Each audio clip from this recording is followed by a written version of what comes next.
Je vous emmène à présent à Yamoussoukro au Sénat.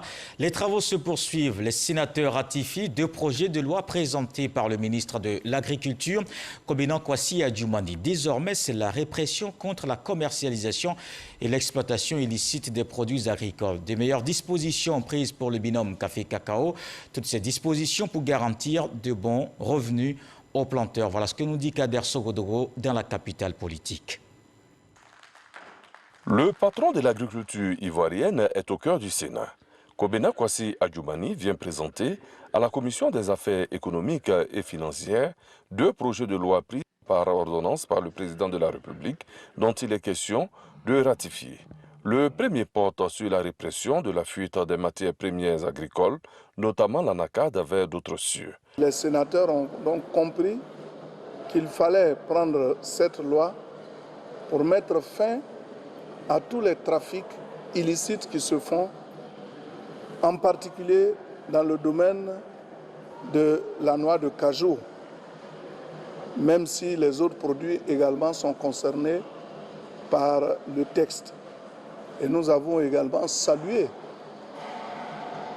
les dispositions qui ont été prises par le chef d'État afin de permettre que désormais le produit qui se trouve entre les mains des producteurs soit enlevé.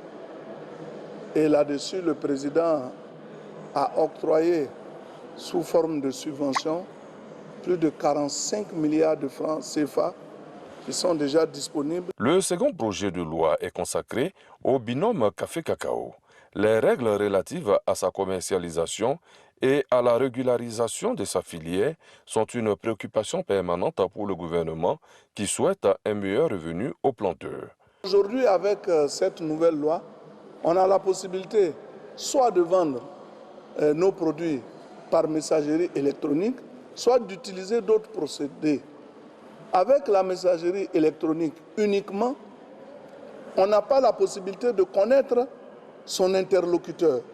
Maintenant, on peut connaître le client qui achète notre cacao. Et l'une des innovations majeures, c'est qu'on n'est plus limité par le temps. Si le marché est bon, alors nous vendons le produit. Si le marché au niveau mondial n'est pas bon, nous pouvons arrêter de vendre notre produit. Prochain émissaire du président de la République devant les sénateurs, le ministre Esmel Essis. L'exposé des motifs sera relatif à la ratification d'un projet de loi sur le code de l'investissement.